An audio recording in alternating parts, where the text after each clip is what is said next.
and he fell. The clouds parted over the Isles of Boreas. It was time to choose. The rebellion was in trouble. Ravens were scouting for the secret rebel base. They needed a game changer. Pieces of the Sky Ripper had surfaced. Renato knew that using it could go catastrophically wrong, but he was sure he could figure out how to use it safely. Also, a temple had risen out of empty desert. The Iblis stone was hidden there. It was a dangerous artifact. It could corrupt its user into a bloodthirsty monster. Maybe he could find a way to use it, to take its power without surrendering to its wickedness. And also, his old friend Lapino needed rescuing. Of course, Renato had a pretty strong suspicion that Lapino had betrayed the rebellion, and he had a gut feeling that he needed to use that to his advantage. Renato finally realized that Lapino was a traitor to the cause, and maybe Renato could use that somehow.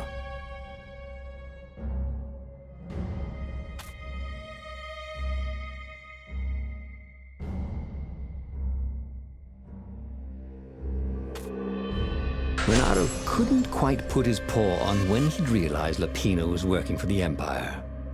He'd never exactly seen Lapino sending coded messages to the palace, but he was sure. The rabbit had been on too many disastrous missions where he was the only survivor, or where he accidentally missed getting on the boat that went down to the abyss in flames. If Renato could prevent Lapino from getting back to the fleet with all the intelligence he'd probably gathered, it might be worth the trip.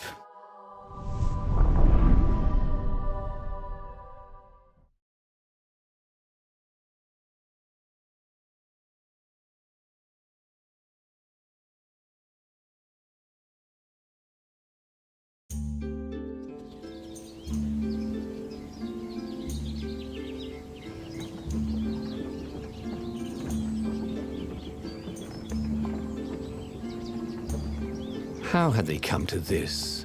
They'd been on so many adventures together. Lapino had talked Renato out of prison at least 4 times, and Renato had rescued Lapino from at least 2 lynch mobs.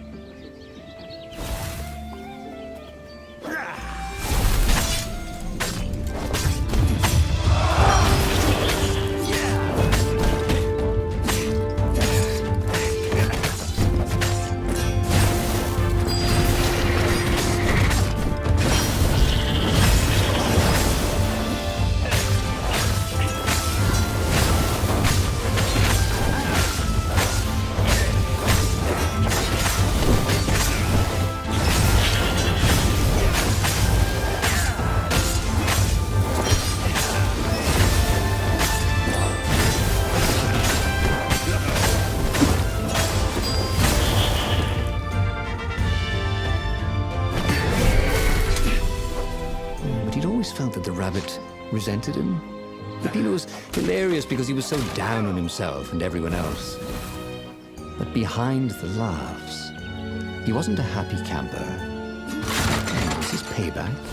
Or did the Empire have his little white tail in a vice? When Renato went to the china shop, for some reason the owner was always nervous.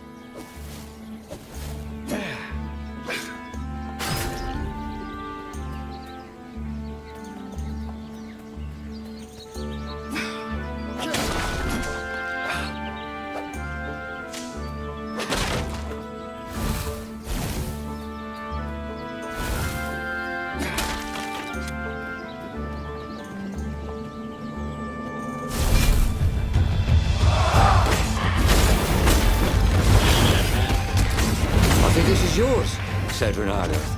He couldn't hear his enemy's answer.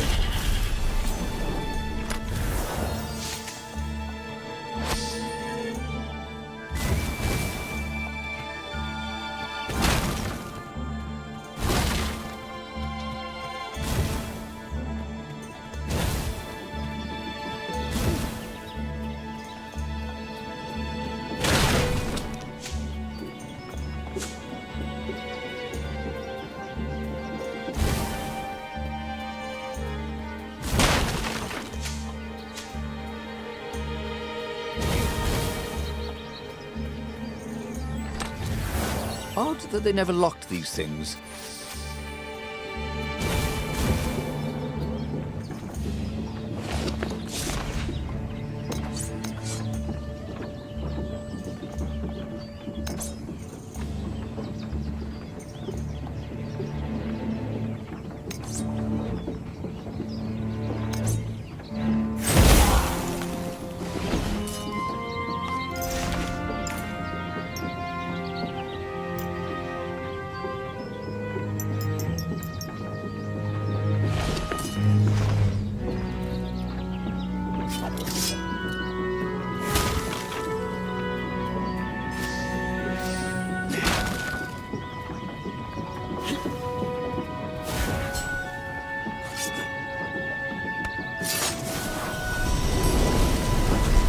Had that door been opened before?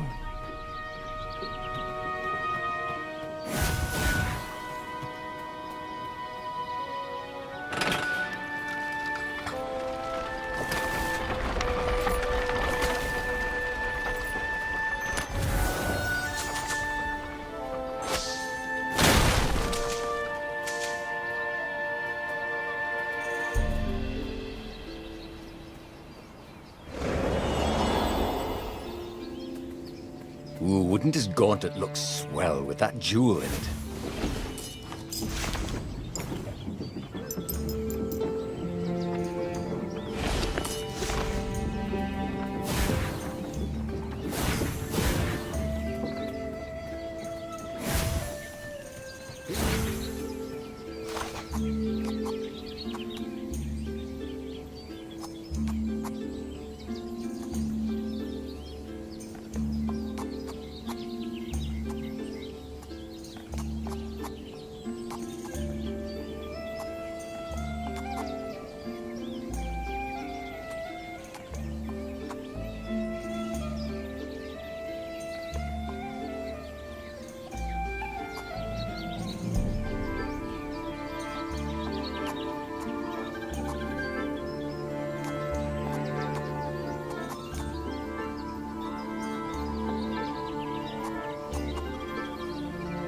Nice. That could be useful.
Chill out.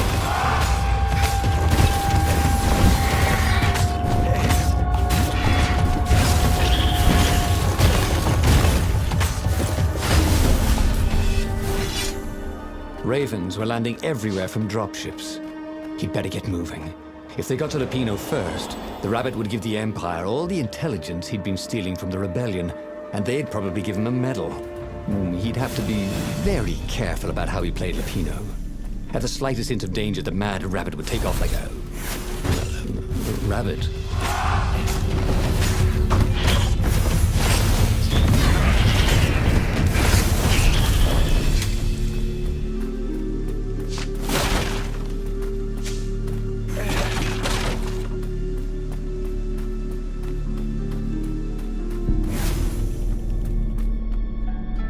Bloody and exhausted, Renato finally reached Lupino. The Rabbit was practicing shuffling his favorite deck. Now that he knew what the Rabbit was, there were a few things about him that Renato didn't find so amusing anymore. You sent me an urgent message saying that you're in danger. Oh, I am. The Ravens are coming. Now, I got a clever plan to kidnap Zenobia. Renato wanted to clap shackles on the rabbit and shout, "You're a traitor, and I'm not falling for it." But if there was one thing Renato was sure of, it was that the core of the Sky River was dangerous mostly to its user. If he could put it in the Emperor's hands, old Isengrim III might blow himself and his fleet up with it. Yes, that was it.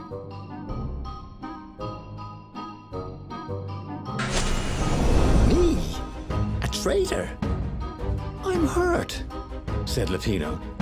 Why ever would you say that? We found your code book, said Renato. They hadn't, but he hoped Lupino would blow his cover. You got me, said Lupino. And you know what? I don't regret a thing. It's always about you, isn't it? You're the pretty hero. You get the girl, you get the medal, and what do I get? Rabbit food. I thought you liked rabbit food. Go to hell, said Lupino. And he made a gesture, and 20 ravens came out of nowhere and stabbed Renato to death. He had tried something bold and paid the price for it.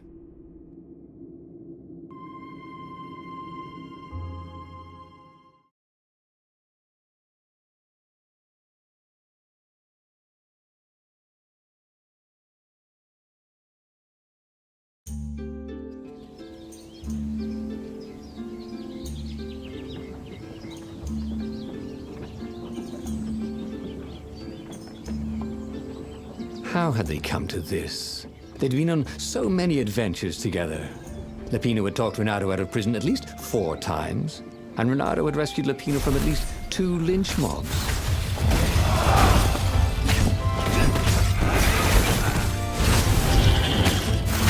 Hey, Frosty!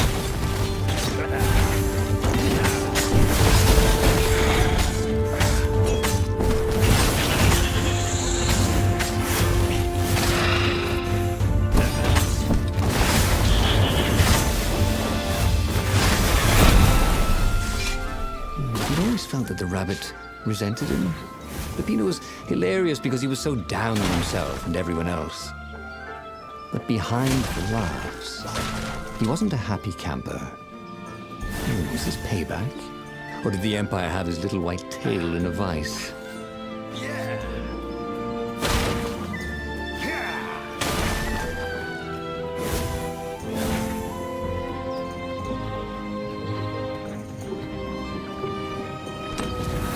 Who leaves these chests everywhere? Wondered Renato. I should send him a thank you note.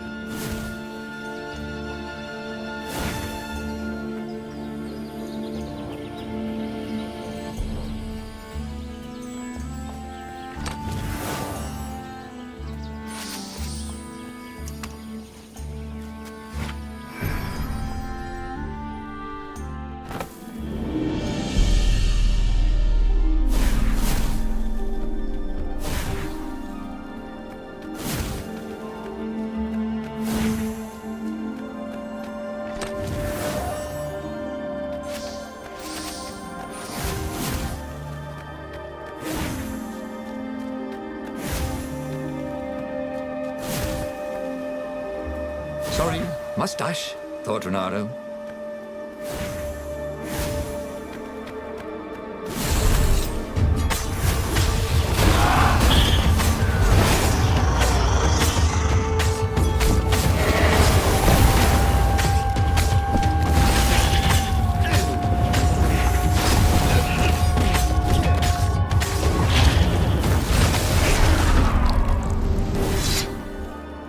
Ravens were landing everywhere from dropships.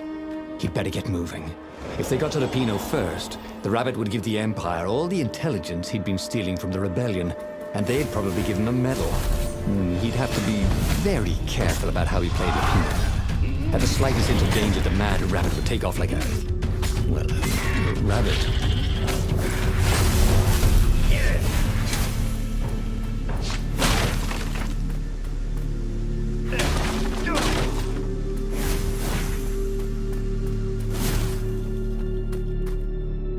Bloody and exhausted, Renato finally reached Lupino. The rabbit was practicing shuffling his favorite deck. Now that he knew what the rabbit was, There are a few things about him that Renato didn't find so amusing anymore. You sent me an urgent message saying that you're in danger. Oh, I am. The Ravens are coming. Now, I got a clever plan to kidnap Zenobia. Renato wanted to clap shackles on the rabbit and shout, "You're a traitor, and I'm not falling for it." But if there was one thing Renato was sure of, it was that the core of the Sky River was dangerous mostly to its user. If he could put it in the Emperor's hands, old Isengrim III might blow himself and his fleet up with it. Yes, that was it. Renato felt like a real hero, brave and smart. He told the rabbit all about the Sky Ripper's God's Eye core. "I'll go get the core while you attack Zenobia," he told the rabbit. "But wait, I have an even better idea. I'll get the core and you attack Zenobia," said the rabbit. "Right, yeah, that is better," agreed Renato. Perfect. The traitor would make sure the Emperor got the core. Now Renato just needed the Emperor to use the core. If he could only get something that the Emperor wanted very badly. Zenobia. He could save her and bait the Emperor at the same time.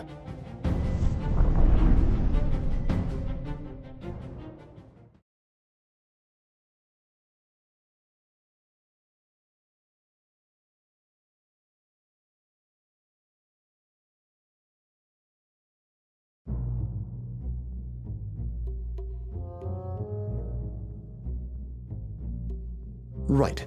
Now, all Renato had to do was fight his way through Zenobia's invading troops, sneak onto her ship and into her bedroom, and kidnap her without any of her dozens of guards alerting her. Then, he would rely on her love for him to convince her how evil her father was, so she'd run away with him instead of going back to her father, who was going to blow himself up. It did sound a little risky. But Renato had a feeling it would work out somehow. It always did.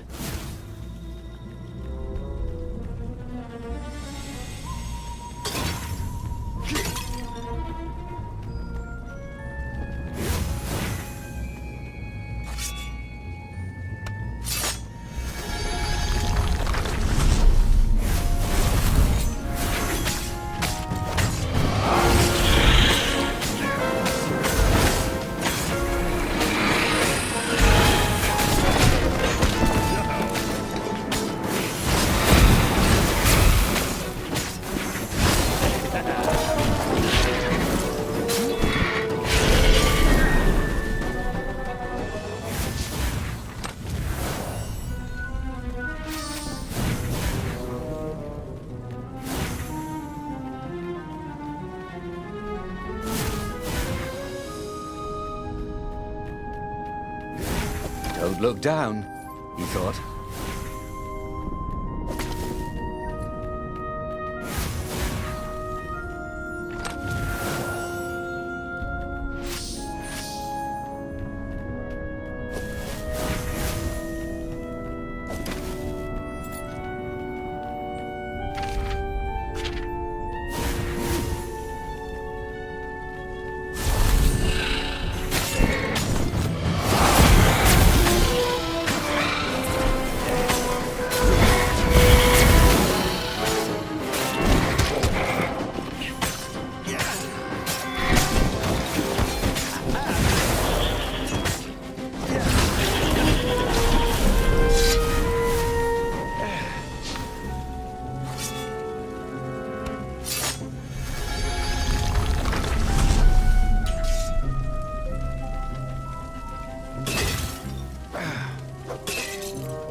You couldn't hack this kind of firewall. You had to warm it up to you.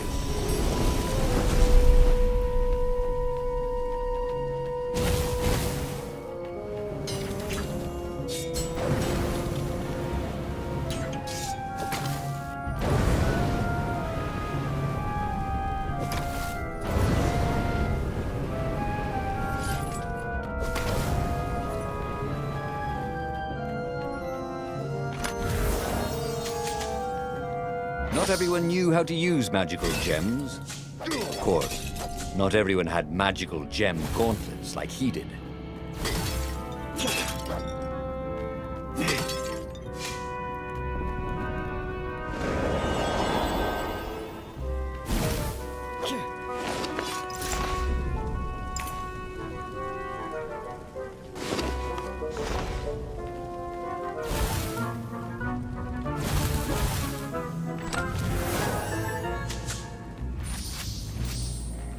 made all these ore chests anyway?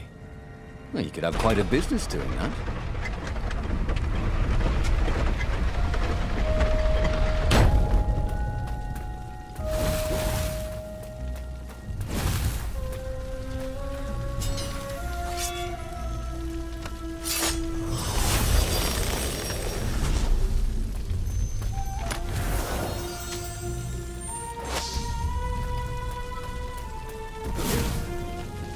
Gogglers. Bernardo hated gogglers. It was almost impossible to sneak past them. If one didn't spot you, another one would. Yeah.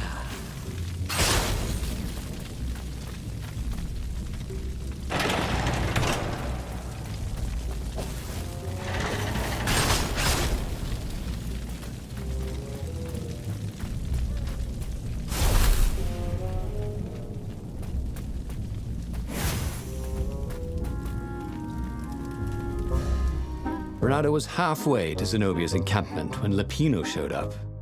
He was disheveled and distraught. They jumped us. I barely got away. Oh, they got the core. Oh, it was all going according to plan, thought Bernardo. Now he just needed Zenobia on his side.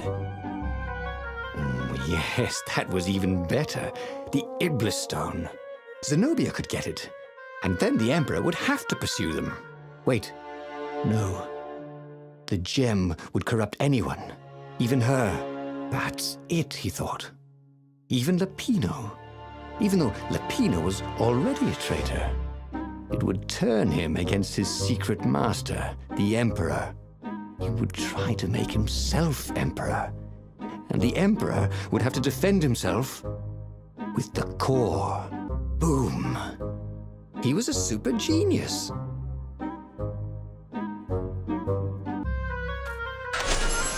This is terrible, Bernardo told the rabbit. If only I had gone for the Iblis Stone.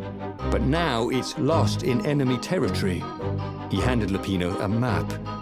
It gives the bearer so much power. We can only hope the Emperor never finds it. What was that? Said Lupino. I think someone's following us. I didn't hear anything. Rabbit ears. You go on ahead. I'll check it out. And with that, Lupino hopped off with the map.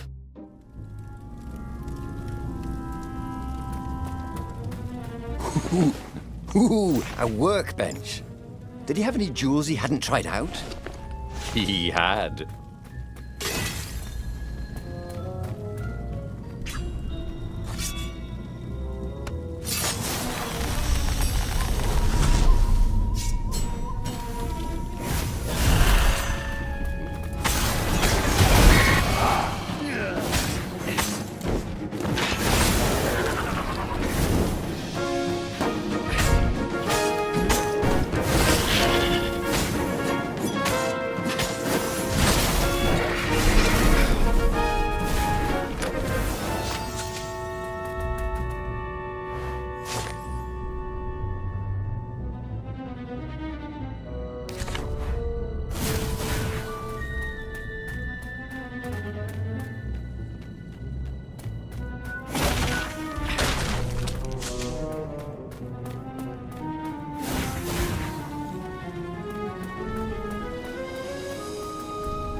Interrupting story time. Caught the lead, Raven. Now I'll never find out how it ended.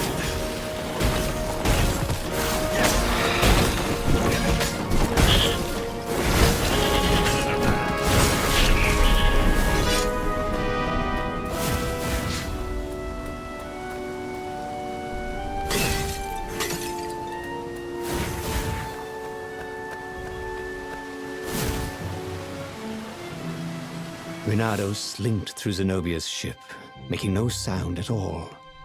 She was curled up on her bed. He'd forgotten how beautiful she was, how sleek, how soft.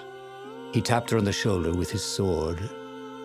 She was made of smoke, and he noticed he had a very solid blade to his throat. "Did you really think you could capture me?"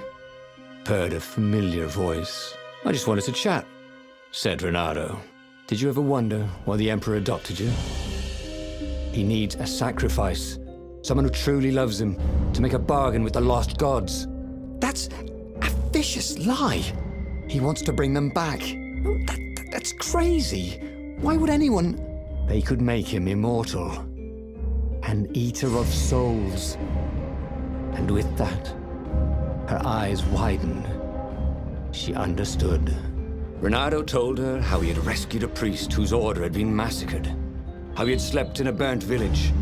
At midnight, the Emperor's victims had come to him in his dreams to tell him of the hideous eldritch rituals they'd been sacrificed in.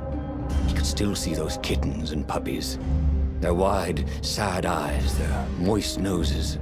You can't prove that. I've got a witness at the observatory.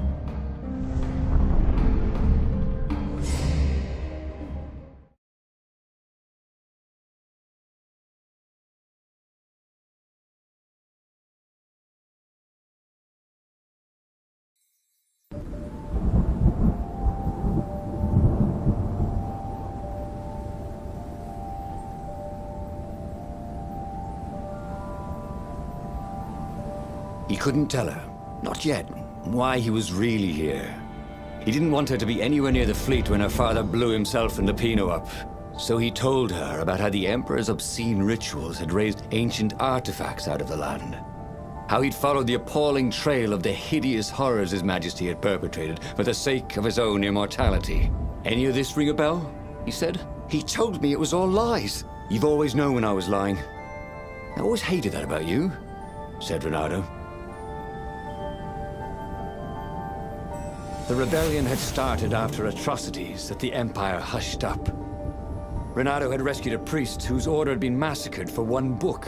He had slept in a burnt village. Dead kittens and puppies had come to tell him what the Emperor had done to them.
Don't you think I'd know if my father started practicing black...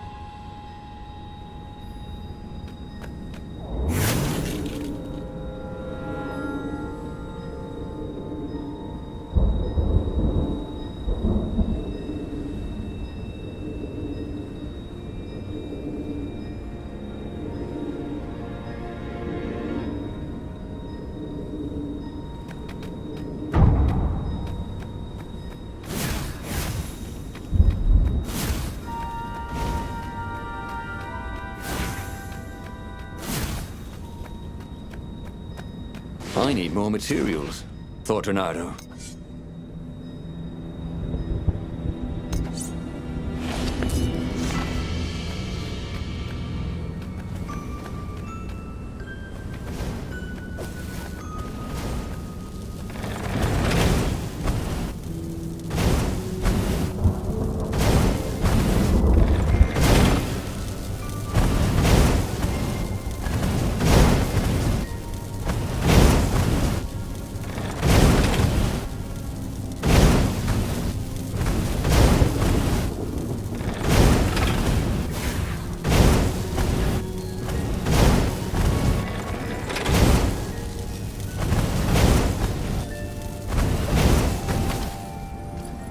Snack time, boys! Go on to lead, Raven.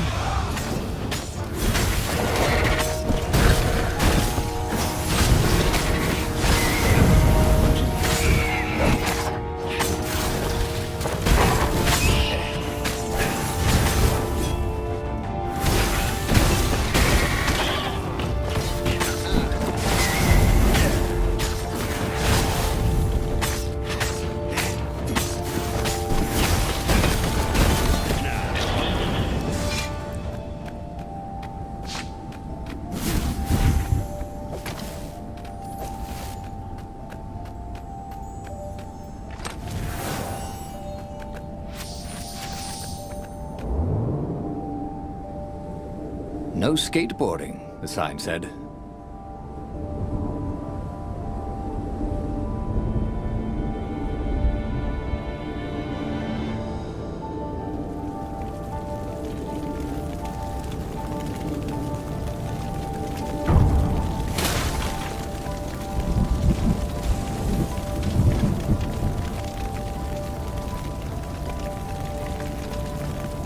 The observatory was a burning hulk.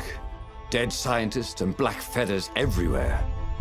The Ravens had taken special care to burn the reanimated witness to cinders. Zenobia stared at the carnage.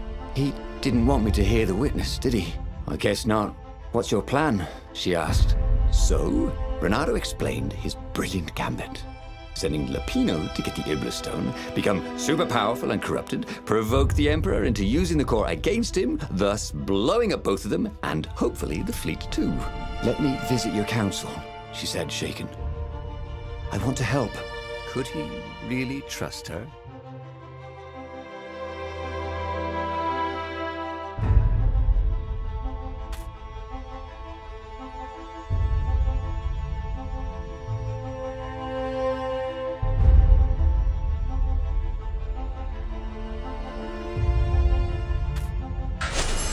He'd done it. He'd made Zenobia see how evil her father really was. He wished she didn't feel this urge to join in the rebellion. After all, he'd taken care of the Emperor, right? Yeah, but she'd always been conscientious like that. She told him she had to go somewhere first. So Renato gave her the location of the secret base, and they agreed to meet in the ruins. He had a very good feeling about this.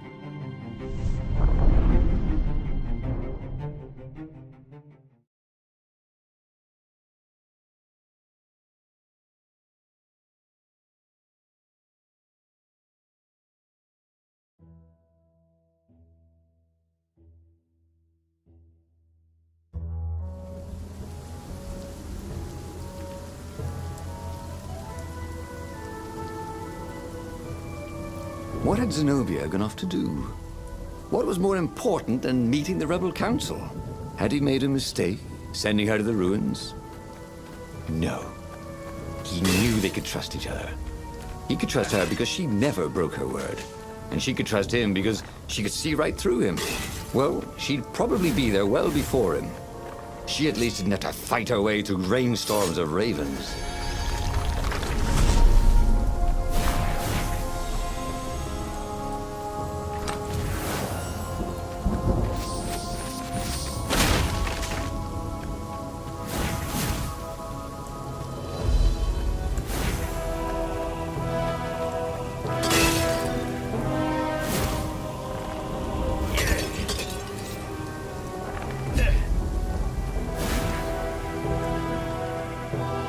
Imagine if you built a house on one of these things. Oh, that would be amazing. It would be like having a boat.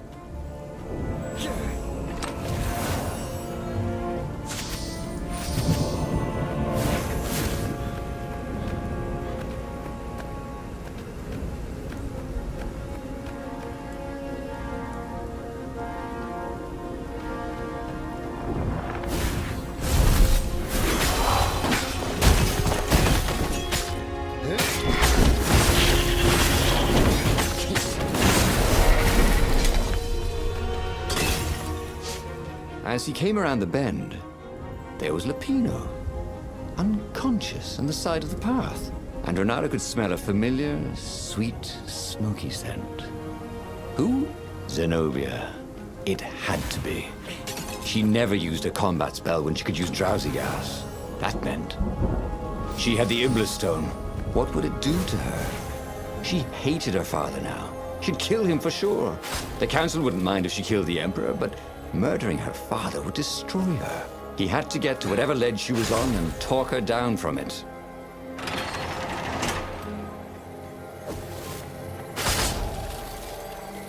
Sleep tight, thought Renato.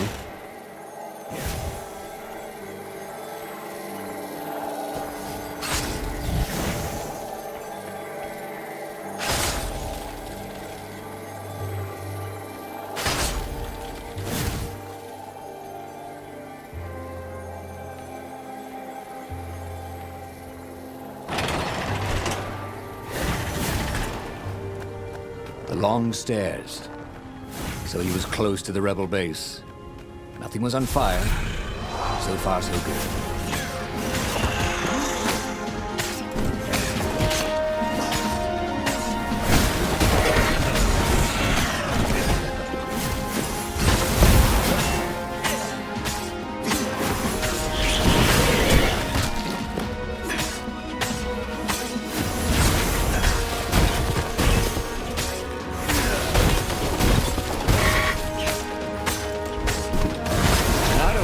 Where he could find a snack. He was feeling a bit peckish.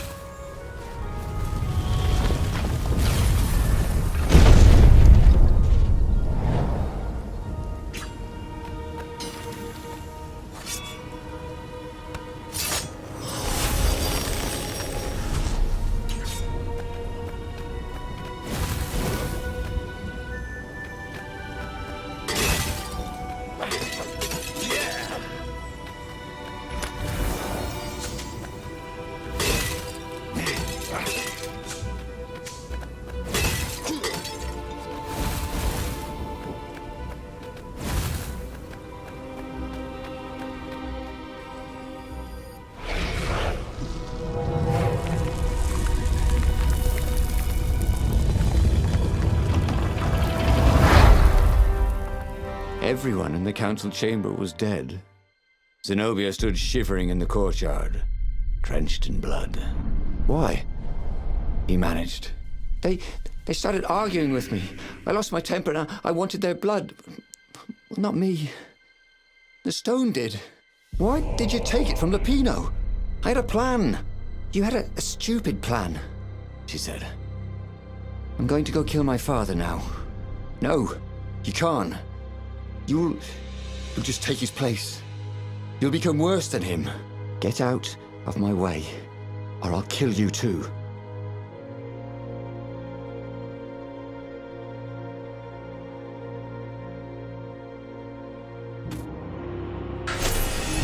You won't kill me, he said. And I won't let you kill the Emperor. Enraged, she raised the sword. You hate him too? He could sense the Iblis stone, yearning for his death. But she didn't strike. If you kill him, he'll destroy you. I know you. Shut up! She shouted, her sword trembling. I won't lose you again. Not for anything. Get away from me, he said, and he was very close. I can't lose you again. And he was in reach of her sword now. I hate him! I hate you too! I love you, he said for the very first time. And then she was weeping. He was holding her. The sword had dropped from her hand. He glanced at the Iblis stone. It was no longer the black of the void. It looked like coal. No. It glowed, like a cinder. It was crackling, burning, crumbling into ashes. You've always loved me, haven't you? She said. She was weak. The stone had taken so much from her. Always, he said. She staggered as he helped her up. Let me take you away. Where? The island of Avalon. The sisters will heal you. He'll follow us. Then we need the Farfarer, the fastest ship in the Empire.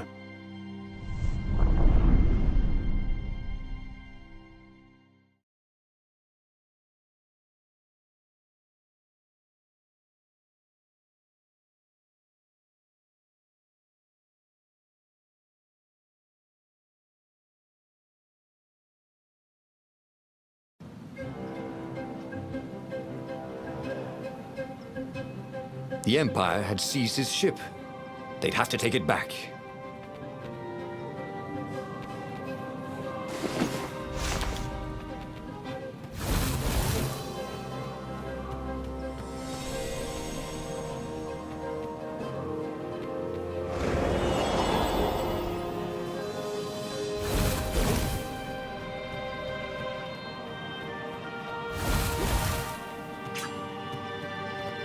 The mysterious sword from the east made you so fast you could catch a fly with your chopsticks. If that's what you really wanted.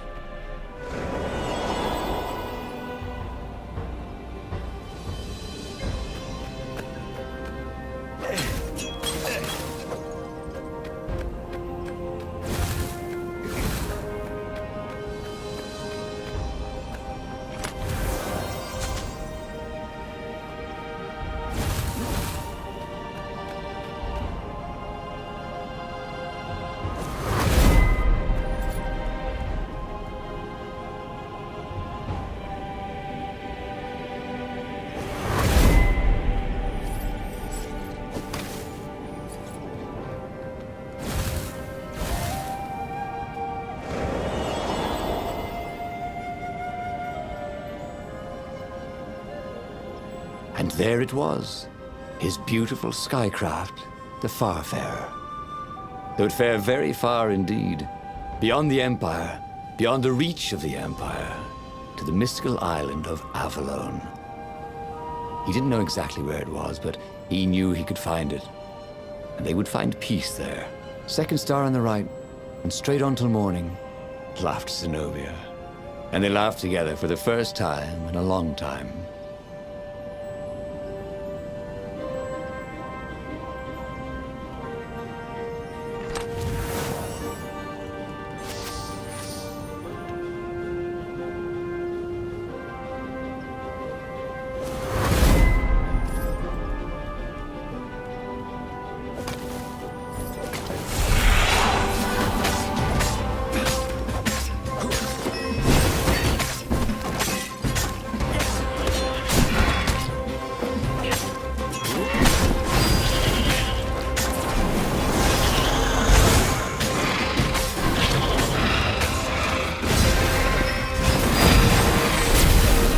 Renato wondered if he could learn to cook this way.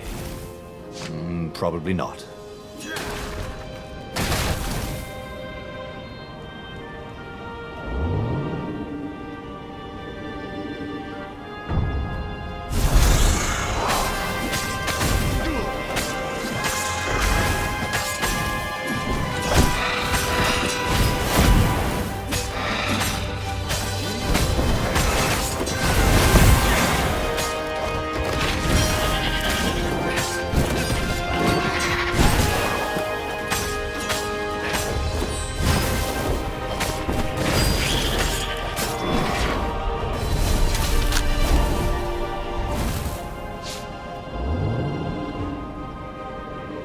Imagine getting a horse up in one of these things.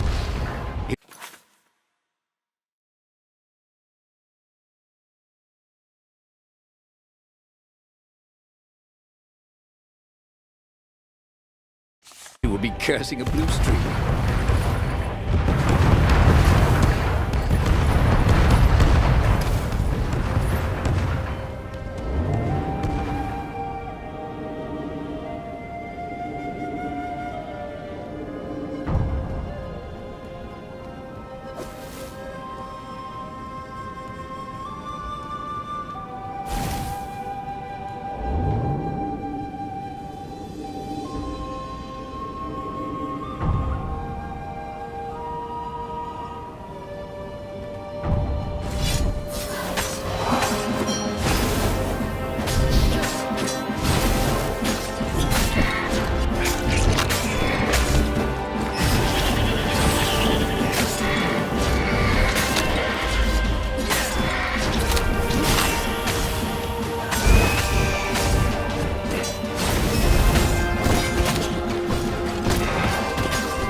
there was an engraving.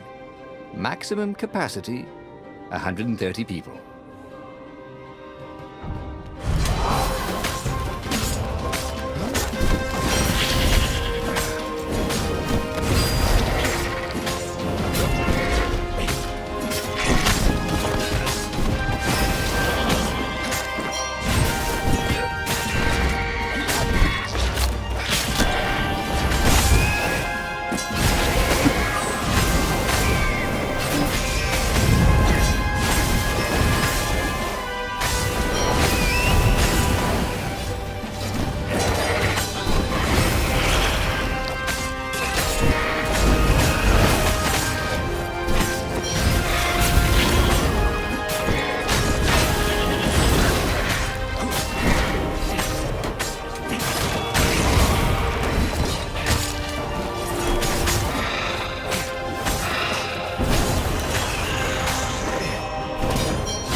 But they did not go unnoticed.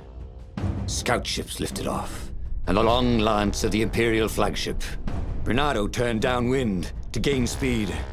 The Raven ships could pursue, but they couldn't close. The Farspeaker croaked, "You return her and live!" "Go sacrifice yourself," yelled Bernardo. "Then you won't have her either." On the flagship, the Emperor was readying some arcane weapon. It couldn't be. It was the core.